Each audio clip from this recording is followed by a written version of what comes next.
It's never too late. Thank you, Shiva Turk. I appreciate it. Well, the rapid growth of AI has a lot of people fearing for their jobs, but creatives are finding new opportunities. Writers, graphic designers, coders are now more likely to be hired to spruce up content generated by AI. The tech can rarely make a final product on its own and commonly needs human intervention to fix those wonky images and those texts.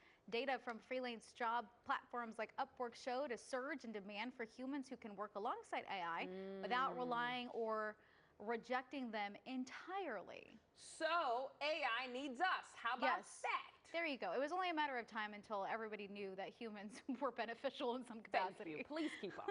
A rude awakening for some New York Times readers after finding the mini crossword puzzle is no longer free. Oh no. Yes, some players are outraged. For years, the popular game was free online, but now it's behind a paywall and it's only available for people with a digital subscription. Some regular users are now searching the web for other newspapers that do offer that puzzle for free. Oh no, listen, I get it. Everyone's struggling, especially, news departments. Sure. So it makes sense for there to be a little charge, but hey, you can support, right? And then you There can you do go. your crossword puzzles. I'm a big New York Times supporter, so I actually have this subscription, but So do I don't use the puzzle. That's okay. Maybe we need to practice. I know. For a while, I was even getting the print version. Like, I love me a good New York Times on a Sunday. Ooh, So with nice a little and coffee cozy. or tea outside. I know. Don't we sound 2,000 years old? We do. And I like it. We are 2,000 years That's old. very true. According to little Alex that's here in studio, bring your kids to work day. Yeah. To shame us. Kcal News at 9 starts right now. I see you, Alex. This is Kcal News Mornings.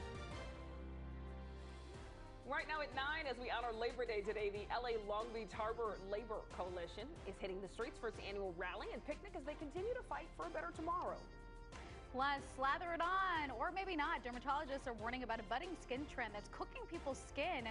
Why they say so-called tan maxing isn't the way to get that bronzy glow. And this kitty is divine. See how he's only scratching the surface of his popularity by reading tarot cards. How fun is that? This is so insane. Okay, I have to correct myself because our kiddo that's in studio today, Alex, he did corrected not call, you. Yes, he did. He just made sure that I knew that he did not call me old or us old specifically. It wasn't specific. It was a generalization of all millennials. Yes, this is very true. I'm one of those people. I agree with the kids. We're old. It's fine. Good morning. You're watching Kcal News Mornings at 9. Today is Monday, September 1st. I'm Shiva Turk. And I'm Strinos in for Jamie Yukas. Want to head over to meteorologist Amber Lee. She's in for Paul Diano this morning. And we want to talk about the forecast. And just for the record, Amber, you're not old either. Right. It is what it is. Yeah, it's fine. Yeah, it's fine.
All right, Amber, thank you. Activists will have to endure the heat as they take part in rallies throughout LA County to mark Labor Day. That's right. In about an hour, the 46th annual Labor Day parade will be kicking off in Wilmington. And Kcal News reporter Tina Patel is there live. Tina, what can we expect?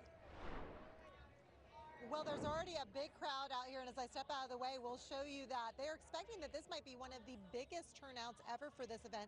About 5,000 people expected. Some labor leaders are going to be speaking here in just a few minutes, and then the parade, as you said, is going to get underway in about an hour.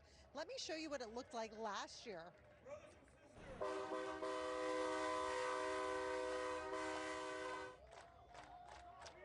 Always a fun time for the community to come together and celebrate workers and what unions have been able to secure for their workers: fair wages, benefits, and protections. But labor leaders say a lot of that is in jeopardy now, not only with AI threatening to replace some workers, but also because of the current administration's policies that have been targeting the federal workforce and immigrant communities.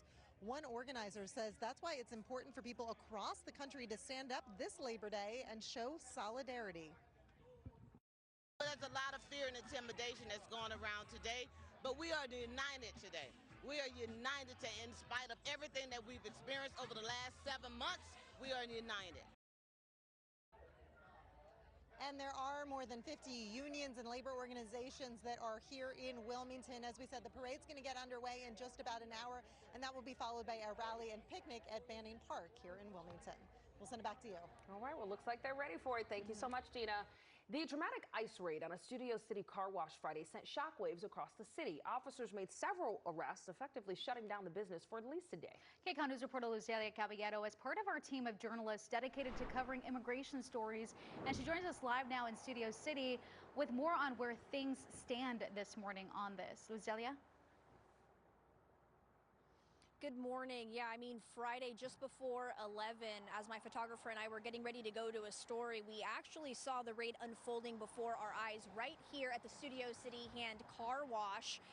And, you know, a lot of emotions from workers and bystanders, clients who were waiting to get their cars, clients who were waiting for their cars to be washed. Within a matter of minutes, federal immigration officers were in and were out, and we saw as they arrested and took off with several people. You are looking at witness video that was shared with us that day. So as you can see, you know, things moved relatively quickly, and within the next 2 hours, the manager was left to figure out what he was going to do. I mean, because employees who were at work went home, and those who were detained were obviously not here. So there weren't people to actually do work. Here's what Manager Ben Forat said happened for the next couple of days. Take a listen. On Saturday, we closed up just to take a breather. And on yesterday, Sunday, we opened back up. And, you know, it was a struggling day, but we did it. And have you hired more people since then? Yes, we've hired 6 new people and check all their credentials like we always do. And the partner of one individual who was taken by ICE let us know that he voluntarily signed a document to self-deport. He is now in Tijuana, Mexico. As for what's going on here, I mean, it seems like business as usual. Sure, you see people washing cars. They've hired more people, as you just heard Ben say. Clients keep coming in on this Monday. However, emotions definitely still rattled. And it's worth mentioning, too, that as we were here on Friday, federal immigration officials came back a second time, only to leave immediately after we started filming them again. So when talking to Ben, he says, hey, you know what, we don't know if they're going to come back. If they're going to come back, we're prepared. All of our employees have documents. So he keeps saying that. But of course, he says, you know, employees, whether they're documented or not, they're still rattled. Reporting live in Studio City, Luzelia Caballero, Kcal News. Luzelia, thank you for keeping us updated on that story. Appreciate it. New this morning, a state bill that would have removed unused power lines to reduce the number of wildfires has died. State Senator Sasha Renee Perez of Pasadena introduced SB 256 following an LA Times report over concerns that a decommissioned power line in Eaton Canyon may have ignited the fire there. It would have also required Kcal Edison and other investor-owned utilities to remove decommissioned power lines across the state. Perez told the Times that she's frustrated and asked, when are we going to have accountability? Right, you're going to love this one. A local dog is up for an award after his work supporting first responders and families following the January wildfires. Look at the picture, Kalina. Oh, look at that. This is Rudy. I think he's smiling. He's a therapy dog who earned commendations from LA County Sheriff's Department and the LAPD. And now he's pushing to be the American Humane Society's hero dog in the therapy dog category. His owner says Rudy's work is commendable after spending hours of time at the Wildfire Emergency Command and evacuation shelters. Rudy is the only dog in the competition representing the LA area, so we'll all be voting for him, and the voting closes September 15th. I can't get over the picture. I feel like that picture and that face is making me think of, I'm ready. I'm ready. Like, look at my eyes, look at my face. No, absolutely. I'm ready. Like, I am the winner of for it. this. Yes. It's a winning portrait. Put me in, coach. We're going to vote for you. We got this, LA. All right, 9:07 now, still ahead. Their joy on 4 paws, why Americans say